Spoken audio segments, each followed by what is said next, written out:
ਬਾਪੂ ਜੀ, ਜਦੋਂ ਵੀ ਮੈਥੋਂ ਲੰਘਦਾ ਹਾਂ ਤੇ ਤੁਹਾਨੂੰ ਉਦਾਸ ਦੇਖਦਾ ਹਾਂ ਤੇ ਤੁਸੀਂ ਢਲਦੇ ਹੋਏ ਸੂਰਜ ਵੱਲ ਦੇਖਦੇ ਰਹਿੰਦੇ ਹੋ। ਕੀ ਗੱਲ? ਪੁੱਤਰ, ਆਪਣੇ ਵਿਛੜਿਆਂ ਦਾ ਸੰਤਾਪ ਭੋਗ ਰਹੇ ਹਾਂ। ਅੱਜ ਵੀ ਇਹ ਸੂਰਜ ਲਹਿੰਦੇ ਪੰਜਾਬ 'ਚ ਮੇਰੇ ਸ਼ਹਿਰ ਲਾਹੌਰ 'ਚ ਡੁੱਬਦਾ ਹੈ ਤਾਂ 1947 ਦੀ ਚੀਜ਼ ਤੇ ਆਪਣਿਆਂ ਦੀ ਪੀੜ ਮੇਰੇ ਚੇਤਿਆਂ 'ਚ ਉੱਭਰ ਆਉਂਦੀ ਹੈ ਤੇ ਮੈਂ ਬੀਤਿਆਂ 'ਚ ਗੁਆਚ ਜਾਂਦਾ। ਮਤਲਬ ਮੈਂ ਸਮਝਿਆ ਨਹੀਂ ਬਾਪੂ ਜੀ, ਮੈਨੂੰ ਵੀ ਦੱਸੋ। ਮਰਿਆਂ ਦੀ ਕਹਾਣੀ ਕਹਿਣੀ ਬਹੁਤ ਸੌਖੀ ਹੈ, ਪਰ ਪਿੰਡੇ ਤੇ ਹੰਡਾਉਣੇ ਬਹੁਤ ਔਖੇ। ਮਿਹਨਤ ਨਾਲ ਕਮਾਈ ਤੇ ਸਿਦਕ ਨਾਲ ਬਣਾਈ ਇੱਕ ਸੂਈ ਜਿੰਨੀ ਚੀਜ਼ ਗੁੰਮ ਜਾਏ ਨਾ ਤਾਂ ਉਹ ਭੁੱਲਦੀ ਨਹੀਂ। ਸਾਡੇ ਤਾਂ ਅੱਖਾਂ ਮੂਹਰੇ ਜਹਾਨ ਲੁੱਟੇ ਗਏ।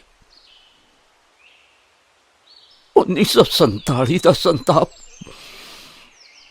ਸਾਡੇ ਅੰਦਰ ਅੱਜ ਵੀ ਜਿਉਂਦਾ ਹੈ, ਅੱਜ ਵੀ ਜਿਉਂਦਾ ਹੈ।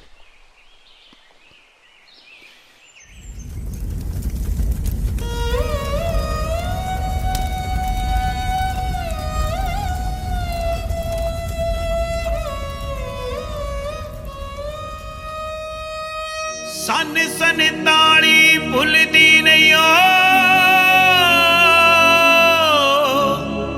ਹੋ ਜਦੋਂ ਵਰਤਿਆ ਭਾਣਾ। ਅੱਜ ਮੇਰੀ ਸ਼ਰੀਫ ਉਹਨਾਂ ਤੋਂ ਖੁੱਸ ਗਿਆ, ਸਾਡੇ ਤੋਂ ਨਨਕਾਣਾ। ਹੋ ਅੱਜ ਵੀ ਦਿਲ ਭਰ ਆਉਂਦਾ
ਮੈਂ ਮੇਰਾ ਬਾਬਾ ਤੇ 47 ਦੀ ਵੰਡ ਤੇ ਇਹਨਾਂ ਤਿੰਨਾਂ ਦੇ ਵਿਚਕਾਰ ਘੁੰਮਦੀ ਮੇਰੀ ਸੋਚ, ਉਹ ਦਰਦਾਂ ਉਹ ਪੀੜਾਂ ਜਿਹੜੀਆਂ ਮੇਰੇ ਬਾਬਿਆਂ 1947 ਦੀ ਵੰਡ 'ਚ ਮਹਿਸੂਸ ਕੀਤੀਆਂ, ਜਿਹੜੀਆਂ ਉਹਨਾਂ ਦੀ ਹੱਡੀਆਂ ਦੀ ਰੱਤ 'ਚੋਂ ਮੇਰੇ ਤੱਕ ਪਹੁੰਚੀਆਂ, ਜਿਹਨੂੰ ਮੈਂ ਅੱਜ ਵੀ ਮਹਿਸੂਸ ਕਰ ਸਕਦਾ। ਅੱਜ ਦੀ ਇਸ ਵੀਡੀਓ ਜਿਹੜੀ ਲਾਹੌਰ 1947 ਤੁਸੀਂ ਵੇਖੀ, ਉਹਦੇ ਹੀ ਗਿਰਦ ਘੁੰਮਦੀ ਆ। ਕਿਵੇਂ 1947 ਦੀ ਵੰਡ ਵੇਲੇ ਬਰਤਾਨਵੀ ਹਾਕਮਾਂ ਸਾਡੇ ਮਜ਼ਹਬੀ ਰਹਿਨੁਮਾਵਾਂ, ਸਾਡੇ ਸਿਆਸੀ ਪ੍ਰਧਾਨਾਂ ਇੱਕ ਨਫ਼ਰਤ ਦੀ ਅੱਗ ਫੈਲਾ ਕੇ ਸਾਡੇ ਸਦੀਆਂ ਤੋਂ ਵਸਦੇ ਪੰਜਾਬੀਆਂ ਨੂੰ ਵੱਖੋ ਵੱਖ ਕਰ ਦਿੱਤਾ। 10 ਲੱਖ ਪੰਜਾਬੀ ਬੱਕਰੇ ਵਾਂਗ ਵੱਢ ਦਿੱਤੇ ਗਏ। ਕਰੋੜਾਂ ਲੋਕਾਂ ਨੂੰ ਆਪਣੀ ਧਰਤੀ ਛੱਡ ਕੇ ਇੱਧਰੋਂ ਉੱਧਰ ਤੇ ਇੱਧਰੋਂ ਉੱਧਰ ਜਾਣਾ ਪਿਆ। ਕਿਉਂ ਨਾ ਆਪਾਂ ਦੋਵਾਂ ਪਾਸੇ ਦੇ ਲੋਕ, ਹੁਣ ਯੰਗ ਜਨਰੇਸ਼ਨ ਦੀ ਆਪਾਂ ਜੇ ਗੱਲ ਕਰੀਏ, ਉਹ ਗਲਤੀਆਂ ਜਿਹੜੀਆਂ ਕਿਸੇ ਦੇ ਕਹਿਣ ਤੇ ਸਾਡੇ ਵੱਡਿਆਂ ਕੋਲ ਹੋਈਆਂ, ਉਹਨਾਂ ਦੀ ਇੱਕ ਦੂਜੇ ਤੋਂ ਮਾफ़ੀ ਮੰਗ ਲਈਏ, ਦੁਬਾਰਾ ਤੋਂ ਇੱਕ ਚੰਗੇ ਗਵਾਂਢੀ ਹੋ ਕੇ ਵਸੀਏ ਤੇ ਆਉਣ ਵਾਲੇ ਟਾਈਮ ਦੇ ਵਿੱਚ ਆਪਾਂ ਇੱਕ ਦੂਜੇ ਲਈ ਪਿਆਰ, ਮੁਹੱਬਤ ਤੇ ਅਮਨ ਦਾ ਜਿਹੜਾ ਵਾ ਇੱਕ ਸੁਨਾਹ ਦੇ ਸਕੀਏ। ਰੱਬ ਰੱਖ।